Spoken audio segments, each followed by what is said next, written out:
Asia के मशहूर in charge doctor ने कोरोना के संबंध में जो कहा, यदि आप इन बातों को ध्यान से सुनते हैं तो कोरोना से संबंधित जो डर आपके अंदर है वह 90% यूं ही ठीक हो जाएगा और आपको कोरोना से संबंधित जितने कन्फ्यूजन हैं सारे क्लियर हो जाएंगे। इन 4 एशिया के मशहूर डॉक्टरों की बातों को आप सुनिए ध्यान से।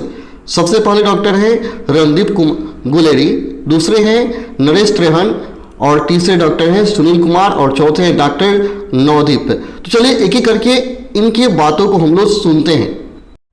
सबसे पहले हम लोग डॉक्टर रणदीप गुलेरी की बातों को सुनेंगे जो डायरेक्टर हैं एम्स दिल्ली के। सबसे पहले तो मैं यही कहना चाहूंगा कि अगर हम कोविड-19 की करंट सिचुएशन की बात करें, एक हद तक ये कहना गलत नहीं होगा कि एक टाइप ऑफ पैनिक जो है वो जनता में है, एक टाइप की घबराहट है और इस घबराहट के कारण लोगों ने कई इंजेक्शन अपने घर पे रखने शुरू कर दिए हैं। रेमडेसिविर जैसे इंजेक्शन की होर्डिंग शुरू हो गई है, ऑक्सीजन सिलेंडर्स की होर्डिंग शुरू हो गई है, जिससे शॉर्टेज भी हो रही है और एक टाइप का अननेसेसरी पैनिक क्रिएट किया जा रहा है। सब 90% जो लोग हैं इनमें ये एक आम बुखार, जुकाम, नज़ला, गले में खराश, बॉडी एक्स टाइप की इन्फेक्शन ही होती है।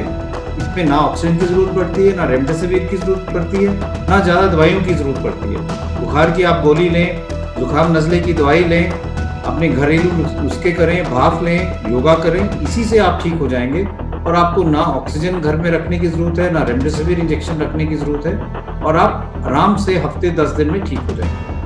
हाँ, 10 से 15% ऐसे लोग हैं जिनमें सीवियर इन्फेक्शन हो सकती है और उन लोगों में ऑक्सीजन और दवाइयों की जरूरत पड़ सकती है, जिसमें स्टेरॉइड्स भी हैं, रेमडेसिविर भी है, कभी कभी हम प्लाज्मा भी देते हैं और 5% से कम ऐसे मरीज होते हैं जिनको ज़्यादा तेज दवाई देने की जरूरत पड़ती है या वेंटिलेटर की जरूरत पड़ सकती है। तो ये हम पूरे आंकड़े अगर हम देखें तो इससे ये बात साबित होती है कि हमें कोई घबराने वाली जरूरत नहीं है, पैनिक की जरूरत नहीं है। और अगर हम सब के सब अगर ये देखें कि हमारी रिपोर्ट पॉजिटिव आ गई और हम एकदम एडमिट हो जाएं या एकदम ऑक्सीजन शुरू कर दें, तो ये बहुत गलत धारणा है और इससे अननेसेसरी ऑक्सीजन की शॉर्टेज हो जाएगी। इसलिए सबसे पहले तो मैं यही कहना चाहूँगा कि हम ये समझें कि ये माइल्ड बीमारी है, सिर्फ 10 से 15% में सीवियर हो सकती है। दूसरी चीज़ ये समझना चाहिए कि जो हम बात करते हैं इंजेक्शन की, रेमडेसिविर की, वो इंजेक्शन जो है, अगर हम WHO की ट्रायल की बात करें, सॉलिडारिटी ट्रायल ने, वो एक नेगेटिव स्टडी थी। उस ट्रायल ने ये शो किया कि रेमडेसिविर से ना आपकी जान बचती है, ना आपकी हॉस्पिटल स्टे कम होती है।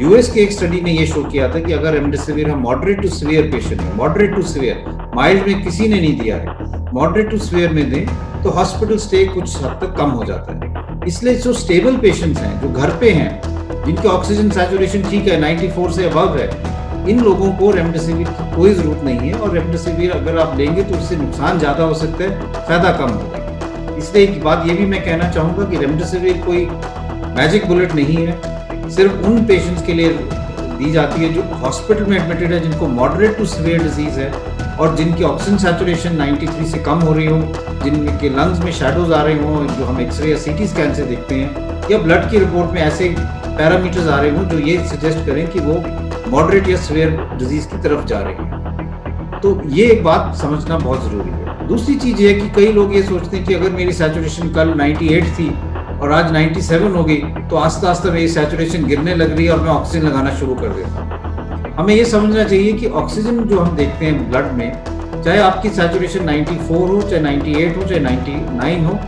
ब्लड में जो ऑक्सीजन है वो लगभग उतनी ही रहती है, क्योंकि जो हम फिजियोलॉजी में बात करते हैं कि एक ऑक्सीजन डिसोसिएशन कर्व, वो आपकी सैचुरेशन जब 90 से ऊपर होती है तो कर्व एकदम फ्लैट होता है। इसका मतलब आप अपनी सैचुरेशन और बढ़ाने से आपके खून में ऑक्सीजन ज़्यादा नहीं बढ़ती। इसलिए अगर आपकी सैचुरेशन 95, 94, 97 है, ऑक्सीजन की कोई ज़रूरत नहीं है। अगर आपको लगे कि सांस की तकलीफ है, चेस्ट में कंस्ट्रक्शन हो रही है, तो डीप ब्रीदिंग एक्सरसाइज करें, पेट के बल लेट सकते हैं, उससे भी आपकी सैचुरेशन बढ़ जाएगी। लेकिन ये पैनिक करने की कोई ज़रूरत नहीं है और एकदम ऑक्सीजन लगाने की ज़रूरत नहीं है। इससे आप ऑक्सीजन की जो सप्लाई है उसको कम करेंगे और जब आपको ऑक्सीजन की ज़रूरत नहीं है और ऑक्सीजन आप लगाएंगे तो किसी व्यक्ति जिसको ऑक्सीजन की ज़रूरत है उसको आप ऑक्सीजन डिनाई कर रहे हो और उसके लिए वो लाइफ सेविंग हो सकती है। तो इसलिए मैं ये भी कहना चाहूँगा कि ऑक्सीजन का मिसयूज़ ना करें, रेमडेसिविर का मिसयूज़ ना करें, पैनिक ना करें। मेजॉरिटी ऑफ पेशेंट्स जो हैं वो घर पे अपने आप को आइसोलेट करके ठीक हो सकते हैं, हॉस्पिटल आने की ज़रूरत नहीं है। अगर हम होम आइसोलेशन ठीक से करेंगे, अपने डॉक्टर से संपर्क करके अपने आप को मॉनिटर करेंगे, वार्निंग साइंस की तरफ ध्यान देंगे, तो हॉस्पिटल की भीड़ भी कम होगी। जिन लोगों को बेड की ज़रूरत है उनको बेड मिलेगा और उनकी पूरी तरह से इलाज हो पाएगा। तो यही मैं कहना चाहूँगा कि पैनिक ना करें, ड्रग्स की तरफ ना जाएं, डॉक्टर्स पे विश्वास करें, और स्टीरॉइड, रेमडेसिविर और ऑक्सीजन की माइल्ड केसेस में कोई ज़रूरत नहीं है, उससे ज़्यादा नुकसान होता है, इसलिए उसको अवॉइड करें। 90% से ऊपर ही लोग जो हैं वो घर पे ही ठीक हो जाएंगे, जिनकी दवाइयाँ उचित टाइम पे उचित दवाई दी जाएगी। ऑक्सीजन का तो आप डॉक्टर साहब ने बताया ऑलरेडी, पर ये बात सोचने की है कि क्या क्या चीजें आप कर सकते हैं। जैसे योगा का जो अनुलोम विलोम एक्सरसाइज है वो बहुत ही इफेक्टिव होती है हमारे लंग्स को एक्सपैंड करने में, और क्योंकि आप जब लंबा सांस लेके रोकते हो तो ऑक्सीजन की एक्सचेंज भी ज्यादा होती है ब्लड के साथ। तो आप देखेंगे कि अपनी लंग्स की हेल्थ को ठीक रखना है, और अगर जो टेंडेंसी कोई हो तो वो जो प्रोन पोजीशन में बताया वो होना जरूरी है। अगर जो इससे आपके घर में आइसोलेशन की फैसिलिटीज ठीक नहीं है तो हम सब हॉस्पिटल्स ने एक क्वारंटाइन फैसिलिटी अपने हॉस्पिटल के पास ही ले ली है, जैसे हमने रेड बॉक्स में हम पेशेंट्स को जिनको कुछ एंजाइटी है या जिनके पास घर में सुविधाएं नहीं है, हम रेड बॉक्स में उनको भेज देते हैं। वहां पे हमारे डॉक्टर और नर्सेज उन पे मॉनिटर रखते हैं। अगर जो वहां से किसी को तकलीफ होती है कि बात बढ़ गई, जो 5% की बात कर रहे हैं हम, उनको फिर हॉस्पिटल में लिया जाता है। तो ये रूट भी बहुत सिक्योर लगता है लोगों को। तो इसीलिए घर सबसे ज्यादा अगर जो मॉनिटरिंग हो रही है, डॉक्टर आपको सेटिस्फैक्टरी अगर जो आपको मॉनिटर कर रहा है तो वो सबसे अच्छा है। उसके बाद मैंने बताया इंटरमीडिएट एंड हॉस्पिटल तभी जाना है जब इंट्रावीनस ड्रग्स की जरूरत हो, या नॉर्मल ऑक्सीजन जो 2-4 लीटर दे रहे हैं हम, उसके बावजूद भी ऑक्सीजनेशन बहुत गिर रही है। अब जो ऑक्सीजन के ऊपर कंफ्यूजन हो रही है, जो आप पढ़ते हैं कि हॉस्पिटल्स में ऑक्सीजन की कमी है, वो इसलिए हुई है कि हिंदुस्तान में जो पहले हमारे हेल्थ केयर की कंजम्पशन थी ऑफ ऑक्सीजन, कोई अबाउट 15 से 2000 टन की थी ऑक्सीजन पर डे। अब हमारी जो वो रिक्वायरमेंट है वो 7-8 हजार तक पहुंच गई है। तो इसीलिए जो मैन्युफैक्चरिंग फैसिलिटी थी जो नॉर्मल हमको सप्लाई करती थी, उनके पास इतनी कैपेसिटी नहीं है, वो पूरा कोशिश कर रहे हैं। पर फॉर्चुनेटली जो हमारे स्टील प्लांट्स हैं और मैन्युफैक्चरर्स हैं जो ऑक्सीजन यूज करते हैं, उनके पास बहुत कैपेसिटी, पर उनको ट्रांसपोर्ट करने के लिए स्टील प्लांट से हॉस्पिटल्स के लिए वो क्रायो टैंक्स की जरूरत होती है, जिसकी जो तादाद है वो इतनी नहीं थी। पर गवर्नमेंट ने अब ये इंपोर्ट कर लिए हैं, शुरू हो गया आने, और उम्मीद है कि आने वाले 5-7 दिन में जो ये तकलीफ हो रही है हॉस्पिटल्स में, लास्ट घंटे 2 घंटे की ऑक्सीजन बचती है तो ऑक्सीजन डिलीवर होती है, वो जो सिचुएशन है मेरे को लगता है अंडर कंट्रोल आ जाएगी। पैनिक करने की कोई आवश्यकता नहीं है। देखिए, ये जो इन्फेक्शन हुआ है, ये जो इस साल जो इन्फेक्शन फैल रहा है, उसके मेरी राय में तो मुख्यतः 2 कारण हैं। एक तो हम कोविड अप्रोप्रिएट बिहेवियर को भूल गए। हमने ये कहा जाता है कि हम ह्यूमन बीइंग की जो मेमोरी होती है वो बहुत शॉर्ट होती है, और ये साबित कर दिया हमने कि हम बहुत जल्दी भूल गए कि हम तो अमर हैं, अजर हैं, और हम इकट्ठा भी रह सकते हैं, बिना मास्क के भी रह सकते हैं, घुल मिल सकते हैं, हमें कुछ नहीं होगा। लेकिन कोविड हिट अस बैक। तो इसलिए हमें ये बात को ध्यान रखना चाहिए कि कोविड अप्रोप्रिएट बिहेवियर बिल्कुल उपयुक्त है, और वह हमें फेल करेगा अगर हम उसको फेल करेंगे। तो कोविड अप्रोप्रिएट बिहेवियर को पास करिए, और तो आपको वो पास करेगा, फेल नहीं करेगा। पहली बात तो ये, सरकार ने वैक्सीन की कैपेबिलिटी को कितना ऊपर लेके गए कि हम वैक्सीन से सारी दुनिया को वैक्सीन दे रहे हैं। तो वैक्सीन को अपनाया, वैक्सीन को अपनाइए। वैक्सीन के बारे में गलत धारणाएं बनी थी कि वैक्सीन से इन्फेक्शन हो सकता है, वैक्सीन का साइड इफेक्ट हमें मालूम नहीं है, वैक्सीन के बारे में कहीं ऐसा ना हो बाद में कुछ कैंसर्स होने लगे, और ये वो कई तरह की तमाम बातें की गई वैक्सीन को लेकर भी। तो वैक्सीन को अपनाया नहीं। वैक्सीन को जरा खुली बाहों से और खुले मन से अपनाइए, इसके बारे में पॉजिटिव रहिए।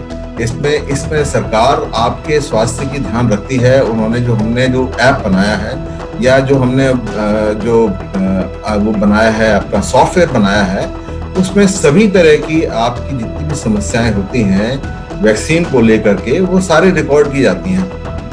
और उसमें ये पाया गया है कि कोई भी सीरियस साइड इफेक्ट बहुत ज्यादा मात्रा में नहीं है, बल्कि एक तरह से नेग्लिजिबल है। तो वो एक सेफ वैक्सीन आपको दी जा रही है, तो उसको अपनाना चाहिए जनता को आगे लेकर। ये वैक्सीन आपको हमारी जो इन्फेक्शन की चेन को कट करेगी। अब वैक्सीनेशन 1 मई से सभी को 18 साल से ऊपर शुरू हो गई है। वैक्सीन आप लगवाएं, बेझिझक लगवाएं, किसी को कुछ नहीं होगा। अपने शरीर में सिर्फ पानी की मात्रा पूरी रखें। आपका इलाज इस टाइम देश में परफेक्ट है। आपकी गाइडलाइंस ट्रीटमेंट की नंबर 1 पे हैं। वैक्सीन में 1% की भी झिझक नहीं होनी चाहिए। 1% का मतलब 1%, ज़्यादा से ज़्यादा बुखार हो जाएगा। आप पानी की मात्रा पूरी करिए और खाइए और आप परफेक्ट रहेंगे। वैक्सीन में हमें बिल्कुल नहीं करना है, बिल्कुल नहीं। वैक्सीन 100% लेनी है, सबको लेनी है, जो भी अलाउड है, और इमीडिएटली जाके लीजिए, क्योंकि 1 मई से और रश हो जाएगा।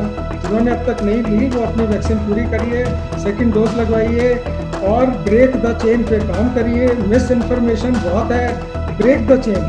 हमें अपने घर पे रहिए, इसको बार बार हैमर एंड डांस, पहले आप उसको हमें हैमर करके रोकना पड़ेगा। जब रुक जाएगा हम धीरे धीरे खोलेंगे, फिर अगर बढ़ गया फिर हम उसको बंद करेंगे। तो इसको हमें धीरे धीरे खोलना है, धीरे धीरे बंद करना है, धीरे धीरे खोलना है, ताकि हमारा 5% से नंबर कम रहे। अगर हम 5% से नंबर ऊपर आ जाता है, तो हमने भी देखा इस वेव में 1% था, 1% दिल्ली में था 1 अप्रैल को, और 20 अप्रैल को 30% हो गया। कितनी तेजी से भागता है। तो हमें ये समझना पड़ेगा कि इस टाइम जनता की जिम्मेवारी है कि मैं इंश्योर करूं कि सामने दूसरे वाले ने मास्क पहना हुआ है, नहीं पहना हुआ, तो मैं उसको फोर्स करूं कि भाई मास्क पहनो।